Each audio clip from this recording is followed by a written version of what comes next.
Na Prever FM, você começa o dia bem informado.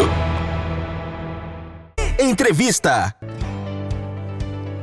Agora 7h02, voltamos com o primeiro jornal na Prever FM e agora vamos conversar com a professora Silvia Nishida, que atua no ensino. Ela é bióloga, é do Departamento de Biociências, do Instituto de Biociências, do Departamento de Fisiologia do Instituto de Biociências da Universidade Estadual Paulista, Unesp, do campus de Botucatu, e atua no campo de Fisiologia e Comportamento Animal e investiga o comportamento alimentar e mecanismos de comunicação de aves. Pesquisa e produz material didático sobre neurociências e comportamento animal dedicado ao ensino básico. E a fotografia é uma ferramenta de trabalho que tem proporcionado momentos de prazer. Eu imagino que seja mesmo, não, professora? Bom dia, satisfação em tê-la aqui, viu? Bom dia, Márcio. Muito obrigado por esse convite. Espero poder, então, falar um pouco sobre esse assunto que eu gosto tanto, que é sobre a biologia geral das aves, e tudo que vocês acharem interessante que eu possa, então, contribuir nessa manhã de segunda-feira. Uma ótima semana a todos. Muito obrigado, professora. Botucatu é uma cidade privilegiada também no que se refere à variedade de aves, professora? Com certeza. O nosso laboratório e nossos colegas estamos agora para publicar em breve, até agosto, a lista de aves de Botucatu. Né? Então, totalizam 393 espécies. E essa riqueza muito grande de espécies, que corresponde a quase 48%, né, da lista da riqueza de aves do estado de São Paulo, ela pode ser explicada pelo fato de Botucatu se encontrar numa área de tensão de dois biomas, né, que no caso o Cerrado e a Mata Atlântica do interior, né, que a gente chama de floresta estacional semidecídua. Então, o fato de nós estarmos nesse encontro de dois biomas, ela propicia uma riqueza muito grande de habitats, né? Então, isso proporciona essa riqueza tão grande de espécies que Botucatu, então, tem esse grande privilégio, né? E ela já está no radar, né, dos observadores de aves que vêm aqui em Botucatu procurar essa experiência, né, de turismo da natureza por conta das aves. E nós temos aves endêmicas aqui em Botucatu, né?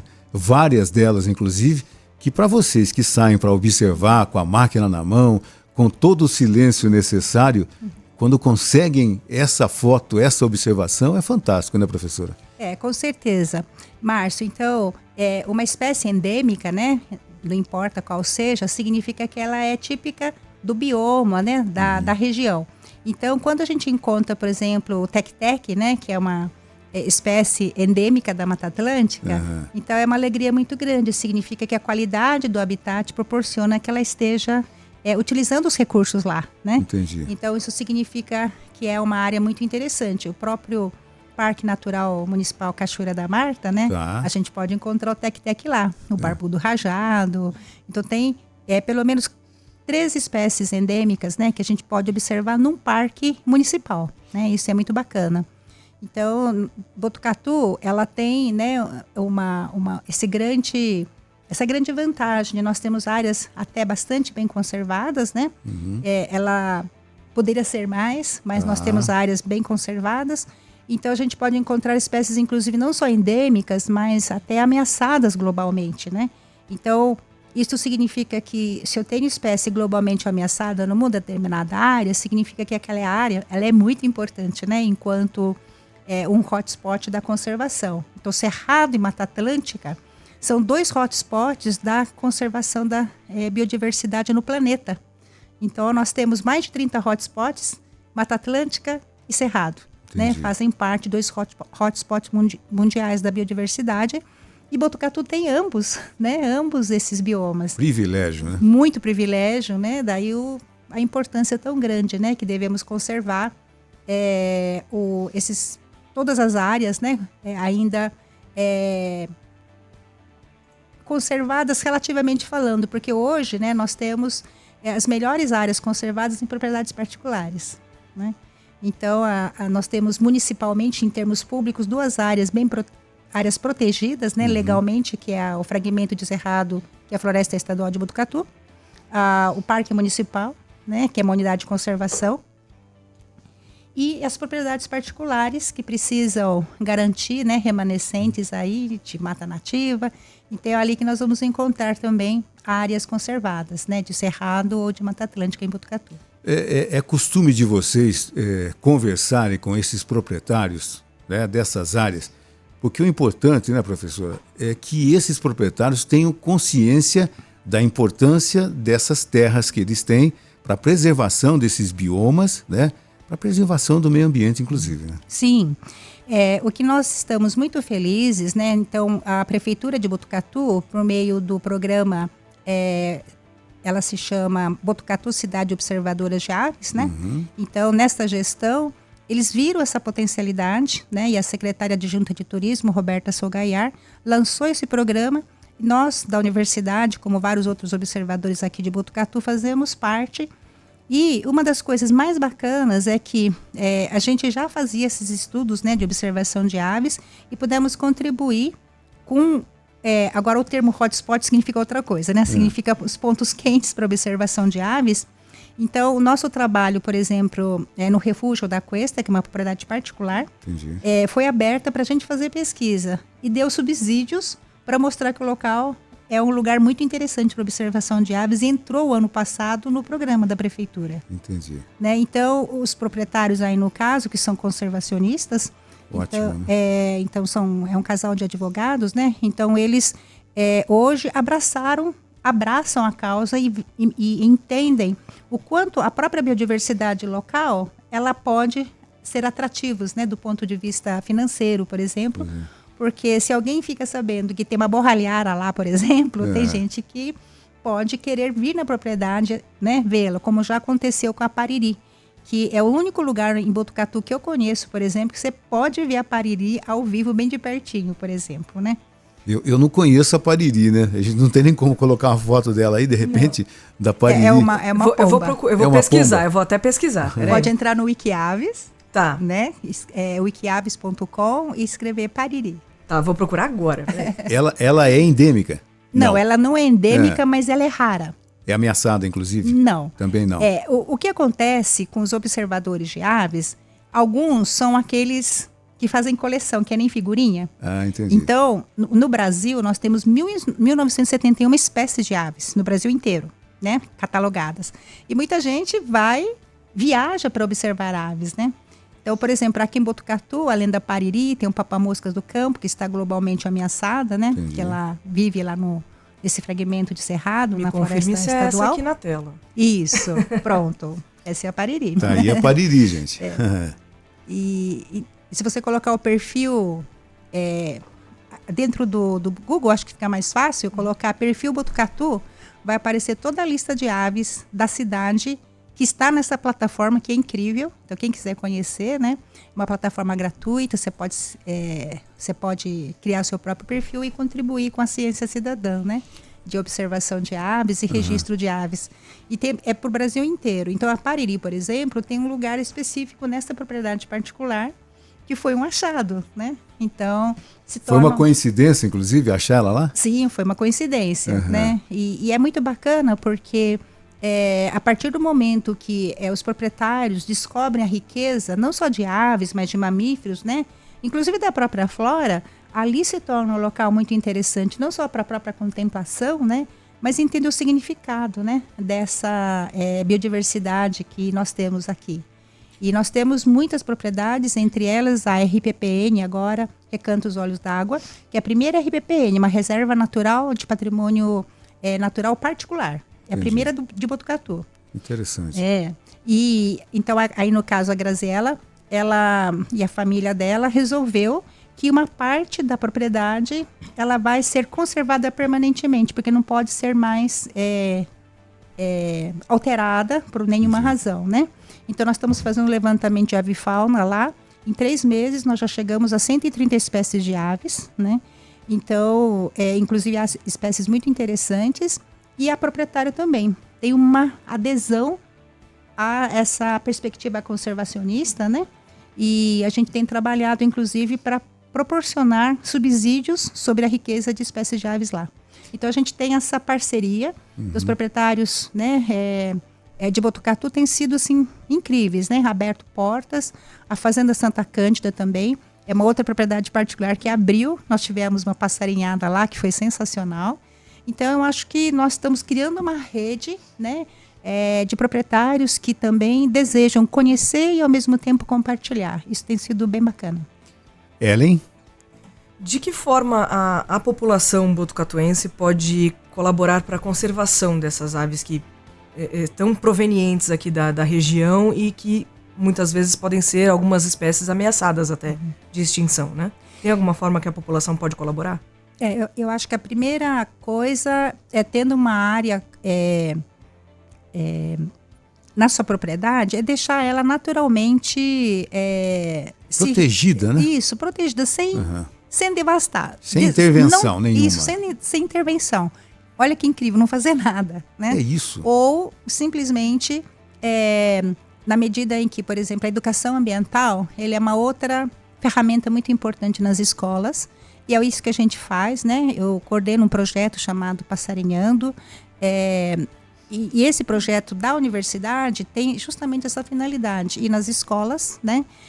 E trazer esse conhecimento, porque o conhecimento, né, Márcio, é uma coisa muito incrível. Se você tem, você conserva.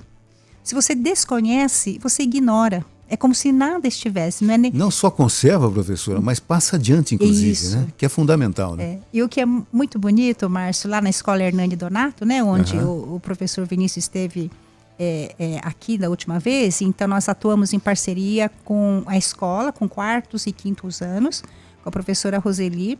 Então, é muito bacana ver as crianças colocando alimento, por exemplo, no comedouro e observando o comportamento de quem é frugívoro, né, quem é granívoro, e eles utilizam esses termos. Eles não falam assim mais, passarinho. O bem-te-vi, olha, eu sabia laranjeira, eu sabia a foca, né? A pipira vermelha. Que interessante. É maravilhoso. Sem dúvida. Então, vai se construindo esse conhecimento junto, e a gente percebe que quando os pais estiveram na escola, numa trilha ecológica que construímos, né, a Unesp, por meio do projeto de extensão, ela construiu uma trilha e a SPPC vai para a escola. Olha, foi maravilhoso verem os pais, eles contando para os pais, né, sobre o que eles aprendem. Então, eu sei que as crianças sempre contam para os pais, né, o que eles aprendem na escola, porque os pais também perguntam, e aí cria-se esse ciclo, né, bem bacana da família também se interessar pela conservação. E então, eu acho que esse é um outro ponto importante, né, conservar aquilo que já tem, né, e fazer um trabalho de educação ambiental onde o conhecimento seja apropriado para que todo mundo possa entender a importância da biodiversidade, né, da conservação da biodiversidade. Entendi. E popularizar a observação da natureza, porque isso faz muito bem para as pessoas, né? Sem dúvida. Então, estimular a observação da natureza, e eu acredito que proporciona bem-estar para as pessoas de todas as idades, né? Não só as aves, mas qualquer outro grupo, né? Só da gente observar essa apresentação que vocês estão fazendo aqui, a gente já tem uma sensação de mudança de estado, né? No ambiente que se cria. Faz bem, né? Faz bem. Então, essa é uma outra coisa que a gente tem também tentado proporcionar, né? Entendi. Plantar espécies nativas, né? Para alimentar as aves. Então, essa é uma outra coisa bem bacana. Temos muitas plantas nativas, né, maravilhosas, né? Então, fazer o possível para manter o que tem e restaurar as áreas que precisam, porque nós temos muitas áreas degradadas. Então, é necessário também aderir aos projetos, né, de restauração natural com as espécies do Cerrado, da Mata Atlântica, né, das espécies que ocorrem naturalmente no município, por exemplo. Acho que é um dos outros caminhos. Sem dúvida. E atividade como essas que vocês estão proporcionando, né? De dar a oportunidade, dar voz para a gente poder falar um pouco sobre isso. Juliana. Falando aí sobre esse tema de aves em extinção, né? E a gente sabe que existe aí o tráfico de aves, exploração, e você até mencionou aí, a gente estava conversando sobre um trabalho que vocês realizaram sobre o filme Rio, que trata sobre arara azul. Queria que você falasse um pouquinho sobre como foi esse projeto e qual a importância de discutir esse tema que acontece, né, aqui no Brasil. Bom, nós temos um dado muito triste que entre os vertebrados, então se a gente chama de animais vertebrados, nós temos os peixes, né, os anfíbios, os répteis, as aves e os mamíferos. Aves, 80% são as vítimas do tráfico da vida silvestre. Então as aves, elas têm uma importância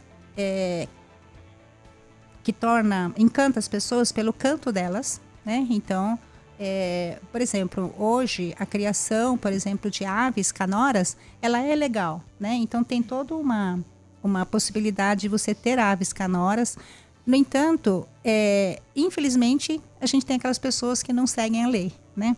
Então, as aves canoras, muitas delas acabam sendo comercializadas ilegalmente. Então, eles entram dentro desse pacote, né?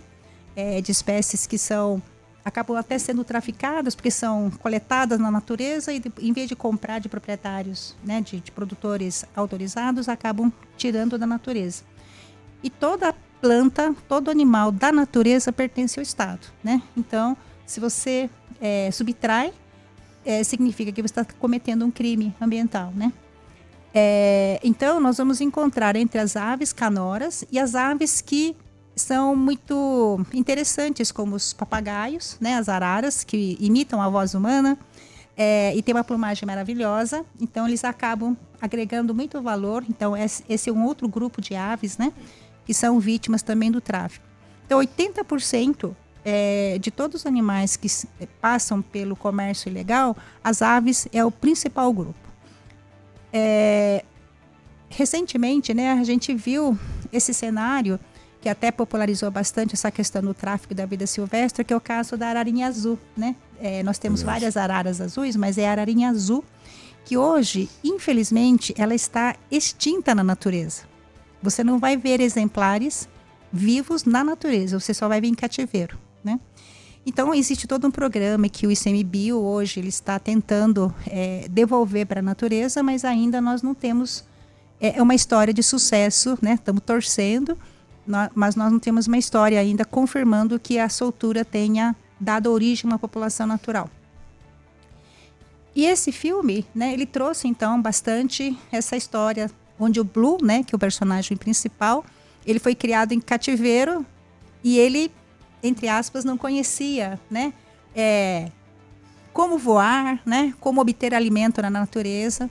Que infelizmente é o que acontece. Quando você domestica um animal e ele é criado desde filhotinho, então ele passa a ter outros valores que não são da natureza, né? Então ele terá muita dificuldade, por exemplo, de ser solto novamente. Então o grande problema do fato das jovens aves serem tiradas da natureza muito tenramente e criados pelos seres humanos, que ele faz uma estampagem do ser humano como sendo a espécie dele. Por isso que o Blue tinha uma conexão tão forte com a proprietária dele, né? Então, aquele filme foi muito bacana, né? E a gente... infelizmente, o filme teve alguns senões conceituais, né? Porque a ararinha azul é da Caatinga. Da Caatinga. Mas ela é tratada como sendo da Mata Atlântica. Então, o que é bacana dos desenhos animados é que eles têm um potencial muito grande para fazer esse trabalho, mas... É importante que a ciência faça parte, né, da consultoria, por exemplo. A pesquisa, né? A pesquisa para passar a informação correta. Tem que haver um aprofundamento de estudo antes de produzir, né, um conteúdo. Isso. Assim. Então tenho, né, porque eu fiquei muito orgulhosa porque é um brasileiro, né, que fez a direção. Maravilhoso, nossa, mas teve esse pequeno probleminha. Mas eu acho que ele trouxe muita discussão, né, sobre essa questão de um problema que o Brasil vive, né? Porque nós temos uma rota muito forte ainda, né, desse tipo de comércio ilegal. Infelizmente, a gente vê esse comércio, é uma realidade ainda. Eu me lembro, né, nesses meus alguns anos na militância no rádio, né, de papagaios que vinham dentro de tubos de PVC com a asa quebrada, enfim, que 90% morriam, né, por pura ganância de ganhar um dinheiro fácil, né, com uma ave. E de repente populações de alguns locais onde essas aves existem, né, ganhando uma pequena soma, né, para poder contribuir com esse tráfico. Infelizmente, né, E o monitoramento disso, né, tem sido aumentado, a gente torce para que aumente mais e mais, mas as redes sociais contribuem para isso. Infelizmente a gente vê lá uma pessoa que já foi presa várias vezes, continua, olha, eu tenho o papagaio, eu não sei, ele vendendo abertamente nas redes sociais. E um detalhe que é pior ainda, pessoa se interessando e fala, olha, o dia que você tiver tal espécie, me traga que eu compro. Isso é terrível da gente saber, né? Infelizmente, a fiscalização, né, ela é muito precária no Brasil. Na verdade, as punições, quando esses criminosos eles são flagrados, a multa é muito pequena. Então, eles preferem pagar a multa e aí, então, reincidir mais uma vez, né? Então, isso é muito comum, essa reincidência é muito comum, infelizmente. E hoje, o que a gente está vendo, uma coisa muito interessante, que recentemente, no Dia Internacional da Biodiversidade, então, tem havido um incentivo muito grande do governo federal, por exemplo, de estimular as RPPNs, né? A construção de as pessoas adotarem essas áreas de proteção. E, ao mesmo tempo, uma coisa bem bacana é que foi lançado pela secretaria correspondente à parte de turismo, que são as listas para você fazer visitações para observação de aves, turismo de observação de aves no Brasil. Porque o Brasil, dada a riqueza de espécies, né, dada a dimensão continental que ela tem, então nós temos uma riqueza muito grande e as pessoas saem da Europa, saem dos Estados Unidos, né, da Ásia, para vir para o Brasil para poder conhecer, né, a riqueza de espécies de aves. Então é um turismo que tem crescido muito e tem havido esse incentivo. Olha, se você tem ave diferente, né, na sua propriedade, isso pode ser um bom negócio, né? Então, essa é outra maneira de você evitar e ter essas pessoas, né, como aliados para que eles possam conservar essas áreas. E dessa maneira, olhar que não é só por meio do comércio ilegal, mas por meio do turismo de observações de aves livres, né, de animais livres, você também pode ter rentabilidade, né? Então, eu acho que esse é um caminho interessante de combater, mas é necessário ainda o mecanismo de fiscalização intenso. Professora Silvia Nishida, passou rápido, hein? Nossa, já acabou? Olha lá. Uau! A gente gostaria de agradecer, nos informe sobre os próximos Passarinhando, a Roberta passa também, mas é importante, né, que isso é fundamental, que crianças participem, que famílias participem, a conscientização, e eu falo sempre aqui que a criança é o agente multiplicador, né? Onde a criança vai, ela cobra dos pais, né? Ela mesmo cobra quando vai ser o próximo, papai, você vai comigo, mamãe, você vai comigo, e isso é fundamental, porque a criança às vezes fundamentalmente acaba conscientizando os pais. E é o que nós precisamos, da conscientização das pessoas, que nós temos que cuidar desse mundo, né? Dia 5 agora é o dia do meio ambiente, que nós temos que cuidar do mundo que vivemos para que nós possamos ter esse mundo ainda por um tempo, pelo menos, né? Muito obrigado, viu, professora? Muito obrigada. Eu que agradeço demais, Márcio, por essa oportunidade, né, de falar um pouco sobre as aves, conservação e educação ambiental, né?